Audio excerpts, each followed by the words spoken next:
glorification itu adalah proses seperti kita menaiki anak tangga. Bapak Ibu Saudara sekarang ada di tahapan mana? Ada di anak tangga mana?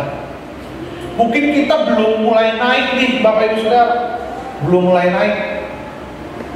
Atau kita mungkin baru ada di step 1 Bapak Ibu Saudara. Saya mau katakan glorification ini adalah sebuah perjalanan yang luar biasa. Kita tuh diubahkan, makin hari harus diubahkan, makin serupa dengan Kristus. Katakan amin. Visi Gereja Bethel Indonesia, visi besarnya adalah menjadi serupa dengan Kristus. Bapak Ibu Saudara berpikir menjadi serupa dengan Kristus gampang? Enggak. Kita ini manusia berdosa, lahir aja sudah bawa benih dosa. Saudara nggak perlu ngajarin anak saudara buat dosa, bisa sedikit buat dosa. Ada nggak di sini yang diajarin bikin dosa? Nggak ada. Manusia itu nggak perlu diajarin bikin dosa, bisa sendiri Bapak Ibu Saudara. Kenapa? Karena memang kita sudah lahir dengan membawa sinful nature, bahasa teologi ini, membawa benih dosa Bapak Ibu Saudara. Sehingga ketika kita masuk tahapan dipermuliakan, glorification, kita tuh perlu dipersiapkan dalam tahapan yang panjang Bapak Ibu Saudara. Dan kita memahami bahwa ini nggak mudah. Ini nggak mudah. Bapak Ibu Saudara dikasih Tuhan, kalau hari ini saya mau bilang, kalau kita ngomong soal glorification, itu pertanyaan yang paling umum saat ini adalah, kemana saya akan berakhir setelah kematian? Ini penting. Kemana saya akan berakhir setelah kematian? Kira-kira Bapak Ibu Saudara mau jawab apa? Kalau saya tanya pada hari ini, kalau hari ini Bapak Ibu Saudara meninggal, kemana Bapak Ibu Saudara pergi? Apakah dengan percaya diri Bapak Ibu Saudara akan berkata, saya akan pergi ke surga? Atau Bapak Ibu Saudara akan bilang, saya nggak tahu ya, hidup saya belum benar-benar banget, saya ragu nih, nggak tahu nih, nggak yakin hidup saya seperti apa. Bapak Ibu Saudara, saya berharap pulang dari gereja siang hari ini, Bapak Ibu Saudara betul makin teguh imannya di dalam Tuhan. Amin. Kemana saya akan berakhir setelah kematian? Ini adalah pertanyaan yang umum oleh semua orang. Ajaran-ajaran agama banyak yang mengajarkan bagaimana kita mempersiapkan diri. Tapi hanya Kristen saja yang percaya bahwa di dalam Yesus ada jalan. I am the way, I am the truth, and I am the life. The only one. Saudara boleh cek semua agama. Hanya satu pribadi yang namanya Yesus yang berani menjamin bahwa dia adalah jalan, kebenaran, dan hidup. Amin. Nggak ada agama yang berani menjamin itu. Makanya saudara bersyukur menjadi orang Kristen. Karena ketika kita menjadi orang Kristen, kita mendapatkan asuransi, jaminan. Amin. Saudara mendapatkan jaminan kekal, saudara, diselamatkan. Amin. Bapak Ibu Saudara, siapa yang pernah nonton film Final Destination? Ini kok kadang bisa, kadang enggak ya? Siapa yang pernah nonton film Final Destination? Ini film tahun 2000-an, mengisahkan sekelompok anak muda yang kayaknya memungkiri takdir mereka, bahwa mereka akan berakhir dengan kematian. Saya mau bilang begini, hidup kita pasti berakhir dengan kematian. Tapi kita tahu setelah kita mengakhiri hidup kita, setelah kematian kita mau lari kemana? Kita tahu tujuan kita. Kita bukan orang yang tidak mengerti tujuan kita. Kita bukan orang-orang yang nggak tahu alamatnya, nggak jelas. Di mana? Apakah saudara masih ada yang nggak jelas? Mau pergi ke mana setelah kematian? Saudara harus jelas. Karena kita orang Kristen. Amin. Kita perlu bangga menjadi orang Kristen. Kenapa? Karena kita tahu kemana kita pergi, kemana destinasi kita. Katakan amin. Katakan amin. Saudara, ada beberapa agama sekarang mulai mengikuti kekristenan, bikin malam pujian penyembahan. Loh, kita kalau memuji menyembah Tuhan, kita memuji menyembah Tuhan yang hidup. Kita betul-betul membangun relasi dengan Tuhan, sehingga penyembahan, pujian penyembahan kita itu bukan pujian penyembahan yang hanya sekedar nyanyian atau musik, bukan. Tapi ada beberapa agama berusaha mencontoh malam pujian penyembahan orang Kristen. Bisa nggak, saudara? Berhasil nggak? Nggak akan berhasil berhasil karena kita tahu final destinasi kita kemana, Bapak Ibu Saudara. Amin. Manusia akan berusaha mencoba mendekatkan diri sama Tuhan, berusaha untuk masuk surga, tapi nggak akan pernah bisa. Nggak akan pernah bisa. Karena manusia itu penuh dengan dosa, penuh dengan kelemahan dan kekurangan. Sehingga kita butuh Tuhan yang bisa membawa kita masuk kepada glorification. Katakan amin. Katakan amin. Amin, Bapak Ibu Saudara. Hari ini pun ketika Bapak Ibu Saudara duduk di tempat ini, kita perlu menyadari bahwa kita ada itu semua karena anugerah Tuhan. Bahwa kita ada itu semua karena kasih karunia Tuhan. Amin. Bapak Ibu Saudara, gak ada yang perlu kita sombongkan dalam hidup ini. Bapak Ibu Saudara punya uang yang banyak, punya jabatan yang bagus, punya kehidupan yang enak, Saudara, itu gak perlu disombongkan. Tapi Bapak Ibu Saudara perlu sombong. Nih, saya mau bilang nih, sombong yang baik adalah Bapak Ibu Saudara perlu menyombongkan bahwa Bapak Ibu Saudara menerima kasih karunia dari Tuhan. Amin.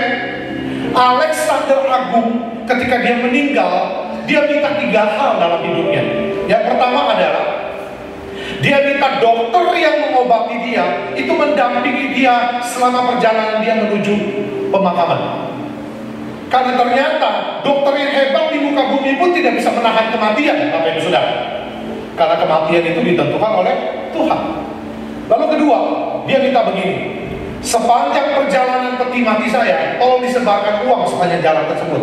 Karena dia berkata, uang yang saya dapat selama hidup ini semuanya sia-sia. Karena ketika kematian tiba, saya pun tidak membawa itu semua. Dan yang ketiga dia minta apa? Tolong di peti mati saya, bagian tangan saya kanan dan kiri, tolong tangan saya dikeluarkan. Jadi dia dalam peti mati, Saudara, sementara tangan kanan dan tangan kirinya keluar, Saudara. Dia mau kasih tahu kepada semua orang bahwa saya mati pun tidak bawa apa-apa, meskipun saya orang yang hebat di muka bumi ini. Ada nggak yang perlu kita sombongin? Nggak ada. Kalau kita ada semua hari ini karena kasih karunia. Saya mau bilang dengan bahasa yang keren adalah amazing grace. Semua karena kemurahan Tuhan, karena anugerah yang besar. Katakan amin. Kita nyanyi yuk. Amazing grace, how sweet the sound that saved a wretch like me. I once was lost, but now I'm found. Was blind, but now I see. Pernah nyangka nggak? Ternyata yang menulis lagu ini adalah orang yang benar-benar buta matanya. Meskipun mata jasmani dia buta, tapi dia bisa melihat terang. Dia bisa melihat keselamatan. Dia bisa melihat ada terang Tuhan yang membawa hidupnya berubah dari gelap kepada terangnya yang ajaib. Amin. Amin. Bapak Ibu Saudara, kita perlu mensyukuri kalau kita menjadi orang Kristen, karena kita tahu final destination kita tuh akan kemana. Amin. Nah, hari ini saya pengen sama-sama kita belajar. Jadi tolong simak baik-baik. Kita belajar sumber Alkitab dan beberapa sumber-sumber dari pandangan para teolog-teolog. Soal apa? Glorification. Supaya Bapak Ibu Saudara kalau ngomong di luar sana bisa dengan percaya diri bahwa jadi orang Kristen, saya bangga. Jadi orang Kristen, saya tahu nanti setelah mati saya kemana. Saya tahu setelah saya hidup ini, saya meninggal, saya tahu saya kemana. Amin. Sumber Alkitab yang pertama, glorification sebagai bagian dari rencana keselamatan, atau yang kita sebut dengan ordo salutis. Jadi Bapak Ibu Saudara, kita ini diciptakan dengan penuh kemuliaan. Kita ini diciptakan segambar dan serupa dengan Allah. Namun karena dosa yang menyebabkan kehidupan kita tuh jadi terbuang, kehidupan kita tuh jadi terpisah, dan kita menjadi orang yang kotor, najis. Kenapa Tuhan punya rencana menyelamatkan kita? Karena Tuhan ingin mengembalikan kembali kita kepada citra yang pertama, yaitu segambar dan serupa dengan Allah. Jadi kalau kita ngomong glorification, ini adalah bagian atau rangkaian dari rencana keselamatan yang Tuhan sendiri buat. Roma 8:30, kita ini tentukan dari semula, kita juga dipanggilnya, dan kita dipanggilnya, kita dibenarkannya, dan kita juga dimuliakannya. Jadi bersyukurlah Bapak Ibu Saudara, karena kita adalah orang-orang yang ditentukan, kita adalah orang-orang yang dipanggil, dan kita adalah orang-orang yang dibenarkan, dan kita juga nanti akan dipermuliakan oleh Tuhan. Katakan amin. Glorification adalah tahap akhir dari keselamatan yang telah Allah tetapkan sejak kekekalan. Jadi bersyukurlah. Amin. Yang kedua, Bapak Ibu Saudara, yang kedua, tubuh kemuliaan dalam glorification. Filipi 3:20-21. Karena kewargaan kita adalah di dalam surga. Ingat ya, Bapak Ibu Saudara dinumpang di muka bumi. Jadi jangan keenakan tinggal di bumi. Dan jangan sombong. Saya punya rumah gede. Saudara jangan sombong. Tinggal di muka bumi ini sementara. Amin. Kewargaan kita ini di dalam surga. Dan dari situ juga kita menantikan Tuhan Yesus Kristus sebagai juru selamat yang akan mengubah tubuh kita yang hina ini sehingga serupa dengan tubuhnya yang mulia. Orang percaya akan menerima tubuh kemuliaan seperti Kristus. Berikutnya 1 Korintus 15:42-44. Demikianlah juga halnya dengan kebangkitan orang mati, yang ditaburkan dalam kebinasaan dibangkitkan dalam kebinasaan, yang ditaburkan dalam kehinaan dibangkitkan dalam kemuliaan. Kita boleh dihina, tapi kalau di dalam Tuhan, meskipun kita dihina, kita dipermuliakan sama Tuhan. Tubuh kita yang sekarang fana akan diubahkan menjadi tubuh rohani yang kekal. Katakan amin. Katakan amin. Luar biasa ya Bapak Ibu Saudara. Rencana Tuhan, planning Tuhan, itu bukan rencana yang abal-abal. Bukan rencana yang abal-abal. Tuhan itu luar biasa. Kita lihat yang ketiga. Glorification sebagai penggenapan pengharapan orang percaya. Kalau kita ngomong pengharapan sebagai penggenapan pengharapan, Bapak Ibu Saudara, mari kita lihat Kolose 3:4. Apabila Kristus yang adalah hidup kita menyatakan diri kelak, kamu pun akan menyatakan diri bersama dengan Dia dalam kemuliaan. Jadi kemuliaan yang dijanjikan akan digenapi pada saat kedatangan Yesus yang kedua kali. Lalu Wahyu 21:3-4. Dan Dia akan menghapus segala air mata dari mata mereka, dan maut tidak akan ada lagi. Tidak akan ada lagi perkabungan atau ratap tangis dan duka cita. Kenapa kalau kita orang Kristen kita dilarang ngucapin turut berduka cita? Kenapa? Kalau memang kematian Kristen tidak perlu berduka cita, Bapak Ibu Saudara. Kita tuh hanya terpisah sementara, karena kita tahu tujuan kematian kita setelah itu kemana. Amin. Kalau ada Bapak Ibu Saudara yang sedih dengan kematian orang yang kita kasihi, yang sudah di dalam Kristus, Bapak Ibu Saudara salah besar. Kita harus percaya bahwa kematian orang Kristen itu adalah penggenapan janji Tuhan, bahwa Tuhan akan memberikan kita kemuliaan. Katakan amin. Kita tahu kita mesti kemana. Kita tahu kita akan kemana. Katakan yes. Jadi jangan lagi mengucapkan turut berduka cita. Cukup aja turut sepenanggungan. Sedih memang, karena ditinggalkan orang yang sudah hidup bareng-bareng sama kita, yang kita kasihi, kita sayangi. Sedih memang, iya sedih. Tapi kita beriman, kita percaya nanti kita ketemu ya di surga yang mulia. Amin. Amin. Jadi pengharapan di dalam Tuhan tidak akan pernah mengecewakan. Amin. Berharaplah kepada Tuhan, percayalah kepada Tuhan.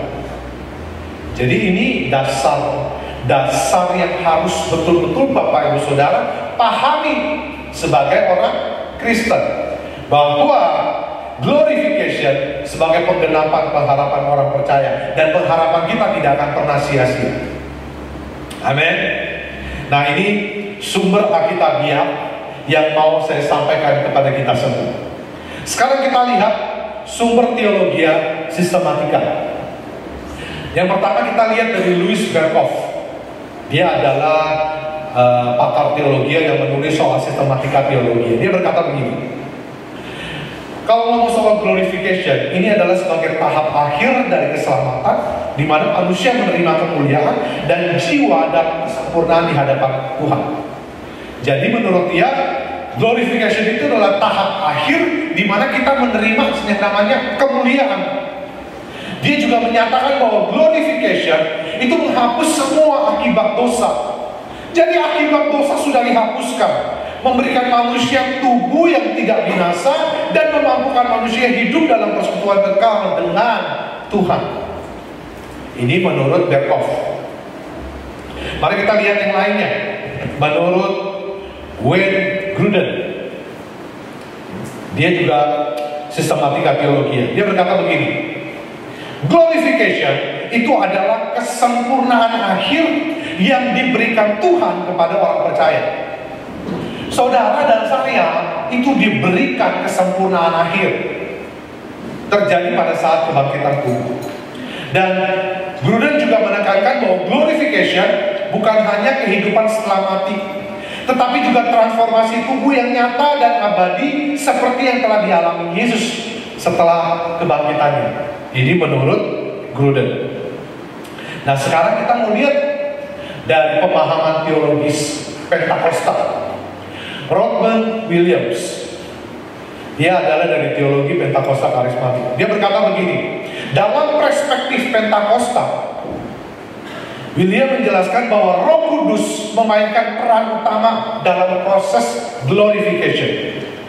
Baptisan Roh Kudus adalah pengalaman yang mempersiapkan orang percaya untuk glorification, karena Roh Kudus adalah jaminan warisan kekal. Roh Kudus diberikan sebagai warisan. Saudara kalau terima warisan senang nggak? Senang. Karena dengan kita menerima warisan ada jaminan dalam hidup ini. Kita nggak akan hidup susah, istilahnya. Nah, Roh Kudus itu adalah warisan yang Tuhan berikan kepada setiap kita untuk kita mempersiapkan diri masuk dalam glorification. Nah, menurut Williams, glorification itu terjadi dalam dua tahap. Yang pertama adalah pengangkatan gereja atau disebut dengan rapture. Orang percaya yang hidup akan langsung diubahkan. 1 Tesalonika 4 ayat 16 sampai 17. Lalu kebangkitan orang kudus, resurrection of the saint. Mereka yang telah mati dalam Kristus akan dibangkitkan dengan tubuh kemuliaan. Jadi orang-orang yang mati akan dibangkitkan pada waktunya, dan mereka akan dibangkitkan dengan tubuh kemuliaan yang baru. Ini menurut Rodman Williams. Nah, sekarang kita lihat lagi menurut Frank Harrington. Frank Harrington ini dari Church of God. Menurut Harrington, glorification itu adalah tahap terakhir dari keselamatan yang melengkapi perjalanan kita dari justification dan sanctification. Jadi Bapak Ibu Saudara, ini adalah pelengkap. Glorification itu adalah pelengkap. Bapak Ibu Saudara harus melewati justification, harus melewati sanctification, baru Bapak Ibu Saudara bisa masuk dalam glorification. Jadi Bapak Ibu Saudara akan bisa masuk glorification sebelum melewati kedua tahap sebelumnya. Jadi begini Bapak Ibu Saudara, dalam perjalanan hidup kita, tentunya sanctification itu adalah proses seumur hidup. Kita dibenarkan, kita diproses. Kenapa? Karena kita terlalu banyak sekali benih dosa yang mengikat kita, sehingga penting sekali dibersihkan, dikuduskan. Makanya proses sanctification itu adalah proses perjalanan seumur hidup. Diberesin yang kotor-kotor dalam hidup kita. Kalau kita sudah masuk dalam sanctification selesai, barulah kita bisa masuk dalam glorification. Amin. Kita perlu hidup dalam iman di dalam Kristus Yesus. Saudara harus bangga jadi orang Kristen, nggak perlu malu. Kalau di depan umum saudara harus berdoa, ya berdoa saja. Amin. Amin saudara. Nggak perlu malu. Saudara nyatakan bahwa saya adalah pengikut Kristus. Saya adalah Kristen. Cukup. Nggak perlu malu saudara. Karena kita tahu menjadi orang Kristen, kita akan memasuki dalam tahap glorification. Amin. Amin Bapak Ibu Saudara. Saya mau kasih kita sebuah gambaran Bapak Ibu Saudara dalam hidup ini. Ini saya sudah ngomong soal glorification. Saya mau kasih kita gambaran dulu. Kalau Bapak Ibu Saudara punya paspor, mau pergi ke luar negeri, Bapak Ibu Saudara harus bawa paspor. Bahkan ada negara-negara tertentu Bapak Ibu Saudara harus pakai visa. Jadi nggak cukup cuma paspor. Kalau Bapak Ibu Saudara keluar Asia, Bapak Ibu Saudara perlu visa. Bahkan di negara Asia, beberapa negara Asia perlu visa juga. Jadi selain paspor, Bapak Ibu Saudara perlu visa. Tanpa itu bisa pergi nggak ke negara tujuan? Nggak akan bisa. Yesus itu adalah paspornya kita. Yesus itu adalah visa kita. Dia akan membawa kita dari dunia yang fana menuju surga. Amin. Surga tujuan kita. Katakan amin. Dia yang akan membawa kita ke surga. Jadi tanpa Yesus saudara bisa nggak? Nggak bisa. Tidak bisa. Yang mengerti katakan amin. Nggak akan bisa tanpa Yesus. Gambar yang kedua. Kalau Bapak Ibu Saudara punya rumah jelek, Bapak Ibu Saudara pasti mau renovasi dong. Tujuan renovasi apa? Supaya rumah itu layak tinggal, supaya rumah itu bersih, dan supaya rumah itu menjadi layak. Kalau rumah kayak begini, layak tinggal nggak? Enggak. Hidup kita juga seperti rumah yang hancur, Bapak Ibu Saudara. Rumah yang rusak. Tapi ketika kita menerima Yesus, Bapak Ibu Saudara, Yesus mau benerin kita nih. Rumah yang hancur mau direnovasi. Amin. Direnovasi. Kita yang pemarah, kita yang gak sabaran, kita yang apa ya Bapak Ibu Saudara ya, suka ngelawan orang tua, apalagi Bapak Ibu Saudara, suka ngeberontak. Ini mau dibenerin sama Tuhan. Dibenerin sama Tuhan. Waktu dibenerin sakit gak? Ya temboknya harus dibobok saudara. Ya gak enak, gak nyaman. Tapi tujuan renovasi rumah adalah supaya nanti kita punya rumah yang nyaman untuk kita tinggal. Amin, Bapak Ibu Saudara. Yang berikutnya, proses perjalanan dari seekor ulat menjadi seekor kupu-kupu. Seekor ulat itu cuma jalan di tanah, nggak dianggap, bukan siapa-siapa. Dia bukanlah seorang yang berharga. Tapi ketika dia menjadi kupu-kupu, dikagumi orang, disenangi orang. Kenapa? Karena indah, cantik, luar biasa. Tapi untuk proses menjadi kupu-kupu, ada proses transformasi dalam hidupnya.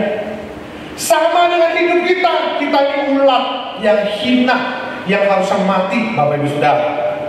Tapi ketika kita menjadi orang Kristen, ada perjalanan transformasi. Kita diubahkan dari gelap kepada terang. Amin. Dari tidak mengenal Tuhan menjadi mengenal Tuhan, supaya hidup kita menjadi utuh, tidak bercacat di hadapan Tuhan. Kita perlu disempurnakan. Sampai hari ini ketika Bapak Ibu Saudara duduk dan saya berdiri di sini, kita masih harus dalam proses sanctification. Coba, apa yang Tuhan sedang bereskan dalam hidup Bapak Ibu Saudara? Ketika saya tahu itu kelemahan saya mulai belajar memahami diri saya. Perjalanan hidup kita harus mengalami transformasi dari cuma ulat menjadi seekor kupu-kupu yang indah. Susah nggak? Repot nggak? Repot. Panjang perjalanannya. Berat saudara, nggak mudah. Ketika saya belajar, saya mulai memahami orang. 2 minggu yang lalu saya pelayanan di Bengkulu. Setelah selesai pelayanan, ada satu anak remaja singers, dia datang. Saya cuma ngobrol begini, kamu kenapa? Kamu ada keinginan untuk bunuh diri? Padahal saya nggak ngomong banyak, cuma ngomong itu doang. Nangis, termehek-mehek, nangis. Saya cuma bilang begini, belajar sayangi diri kamu. Belajar respect sama diri kamu, karena kamu itu adalah anak Tuhan. Kamu tuh dipilih Tuhan. Banyak dari kita belajar mengasihi orang lain, tapi kita lupa mengasihi diri kita sendiri. Ini penting Bapak Ibu Saudara. Amin. Untuk Bapak Ibu Saudara bisa menjadi kupu-kupu, Bapak Ibu Saudara harus betul-betul memaintain diri saudara. Ketika menjadi kepompong, saudara nggak perlu memaksa waktunya untuk pecah atau keluar, nggak perlu. Ketika saudara diproses sama Tuhan, jangan protes, tetap jalani proses tersebut. Ikutin aja maunya Tuhan. Suka-sukamu Tuhan, bukan suka-sukanya kita. Amin, saudara. Nanti tunggu waktunya, kita akan bercahaya. Kita akan jadi kupu-kupu. Amin, Bapak Ibu Saudara. Makasih Kak, anak itu bilang. Saya bilang, oke. Belajar mengasihi diri kamu dan belajar afirmasi firman Tuhan terendam pada diri kamu. Saya berharga, saya mulia, saya indah di pandangan mata Tuhan. Belajar afirmasi firman Tuhan sama diri kamu. Bapak Ibu Saudara dikasih Tuhan, saya mau bilang, untuk mencapai glorification bukanlah perjalanan yang mudah. Karena dalam proses sanctification, iblis tetap akan berusaha menarik kita untuk jatuh. Bahkan ketika jadi hamba Tuhan pun, Bapak Ibu Saudara. Seorang hamba Tuhan terkenal di Amerika, 42 tahun dia pelayanan dalam pelayanan pernikahan sama istrinya. Wah, pelayanan kemana-mana soal keluarga, ngomongin soal hubungan suami istri. Setelah 42 tahun menikah, bercapai dong saudara. Loh, kok bisa? Kok bisa? Setelah ditanya, kenapa kamu begitu? Dia bilang begini, karena apa yang saya ajarkan, saya tidak lakukan. Itunya bahaya hamba-hamba Tuhan. Itu bahaya buat hamba-hamba Tuhan. Kalau khotbah, sebelum saudara khotbah di depan mimbar, khotbahi terlebih dahulu dirimu sendiri. Amin, saudara. Amin. Khotbahi terlebih dahulu dirimu sendiri. Karena ketika khotbah di atas mimbar, itu kalau kita nggak menjalani hidup kita, kita tuh munafik. Bahaya. Itu akan menjadi kesempatan buat iblis nyerang kita. Makanya sekarang kita masuk ya dalam implikasi glorification bagi kita sebagai orang percaya. Ini adalah hal yang harus Bapak Ibu Saudara persiapkan baik-baik. Yang pertama adalah hidup dalam kekudusan. 1 Yohanes 3 ayat 2-3. Saudara-saudara yang kekasih, sekarang kita adalah anak-anak Allah. Saudara, sekarang kita semua yang duduk di tempat ini adalah siapa? Anak-anak Allah. Tetapi belum nyata apa keadaan kita kelak. Tapi belum nyata loh, nanti kita jadi penghuni surga atau penghuni neraka. Belum nih saudara. Akan tetapi kita tahu bahwa apabila Kristus menyatakan dirinya, kita akan menjadi sama seperti dia.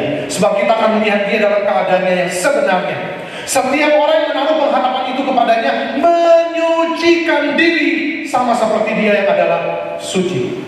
Saudara dan saya, bagian kita itu harus menyucikan diri, menguduskan diri. 1 Tesalonika 4 ayat 7 bilang begini, aku memanggil kamu bukan untuk sesuatu yang cemar, tapi sesuatu yang kudus. Amin. Jadi kekudusan itu harus kita jaga. Jaga kekudusan. Amin. Sebagai hamba Tuhan, jaga nilai-nilai sebagai seorang Kristen. Bukan cuma karena pendeta, bukan karena hamba Tuhan. Kita semua sebagai orang Kristen, kita harus menjaga hidup kudus di dalam Tuhan, supaya kita bisa mengalami glorification. Katakan amin. Katakan amin. Kalau saudara hidupnya sembarangan, nggak jaga kekudusan, hati-hati. Iblis itu lebih gampang menarik kita. Iblis itu berusaha mengintimidasi kita kalau hidup kita nggak kudus. Makanya saudara, kalau saudara mau lawan iblis, pastikan bahwa saudara itu sudah menang dengan kehidupan masa lalu saudara. Yang kedua, Bapak Ibu Saudara, mengandalkan Roh Kudus. Efesus 1 ayat 14. Dan Roh Kudus itu adalah jaminan bagian kita sampai kita memperoleh seluruhnya, yaitu penebusan yang menjadikan kita milik Allah untuk memuji kemuliaan-Nya. Roh Kudus itu yang menuntun kita nih Bapak Ibu Saudara.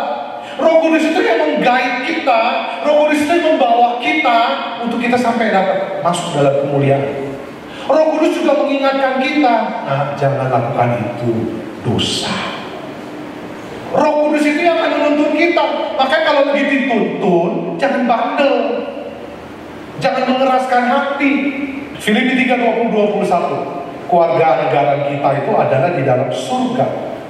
Dan dari situ juga kita menantikan Tuhan Yesus Kristus sebagai juru selamat. Ia akan mengubah tubuh kita yang hina ini sehingga serupa dengan tubuhnya yang mulia, menurut kuasanya yang dapat menaklukkan segala sesuatu kepada diri. Menanti dengan iman dan pengharapan. Ketika kita percaya Yesus, itu iman. Pengharapannya belum. Ketika kita masuk sanctification, apakah iman kita bisa berubah atau tidak? Di situ juga pertempuran kita. Lalu di sanctification, selain iman diperlukan, kita perlu berharap sama Tuhan. Berharap kepada Tuhan itu artinya, Bapak Ibu Saudara, ngandalin Tuhan, bukan mengandalkan kemampuanmu sendiri. Amin. Saya berharap sama Tuhan, artinya saya percaya sama Tuhan. Saya percaya sama Tuhan, artinya saya siap menanggung resiko. Kalau percaya kan dalam bahasa Inggris believe dan trust. Believe itu artinya percaya, tapi tidak menanggung resiko. Tapi trust itu artinya percaya, tapi mengandung resiko. Amin. Kalau bahasa Chinese lebih bagus lagi. Trust, percaya itu ada sin. Sin itu hati. Jadi kalau percaya itu urusannya hati, bukan di sini. Bukan di sini, Bapak Ibu Saudara. Makanya percaya itu di sini urusannya, bukan di sini. Kalau kita di sini, kita menganalisa. Kita perlu percaya kalau bukti. Amin. Menanti dengan pengharapan, artinya kita tetap menjaga hidup kita untuk terus berharap sama Tuhan. Amin. Harapan kita di dalam Tuhan. Dan yang terakhir Bapak Ibu Saudara, kesimpulan. Apakah Bapak Ibu Saudara siap masuk dalam masa perhentian, masuk dalam glorification? Pertanyaannya begitu. Kalau kita sudah siap, Bapak Ibu Saudara, pastikan dua hal. Yang pertama, kita ini cuma numpang di bumi ini. Kehidupan kita sesungguhnya itu bukan di muka bumi ini. Kitab dan Mazmur menyatakan umur kita tuh 70 sampai 80 tahun. Sisanya adalah penderitaan. Penderitaan kalau kita hidup lebih lama di muka bumi ini. Dan Tuhan mau kita segera berpindah kepada kemuliaan yang kekal bersama dengan Tuhan. Amin, saudara. Amin. Yang kedua, Bapak Ibu Saudara, final destinasi kita itu adalah surga. Surga, bukan bumi. Amin. Siapa yang mau ke surga, saudara? Haleluya. Kita semua mau ke surga. Kalau pulang nanti ditanya orang, kalau kamu mati hari ini kamu mau ke mana? Dengan yakin saudara jawab, saya masuk surga karena saya percaya kepada Yesus Kristus. Dan karena saya sudah dikuduskan, dilayakkan oleh Tuhan. Amin, Bapak Ibu Saudara. Final destinasi kita sekali lagi bukan di muka bumi ini, tapi di surga. Katakan amin. Siap masuk surga? Siap masuk surga? Mari, kalau ada hal-hal yang belum beres dalam hidup kita, beresin. Amin. Beresin supaya kita siap masuk surga. Katakan amin. Kalau paspornya belum siap, siapin. Kalau rumahnya masih kotor, bersihin. Kalau perlu direnovasi, renovasi. Amin. Kalau masih jadi ulet, sabar. Amin. Sabar. Ada waktunya kita jadi butterfly, jadi kupu-kupu. Katakan amin.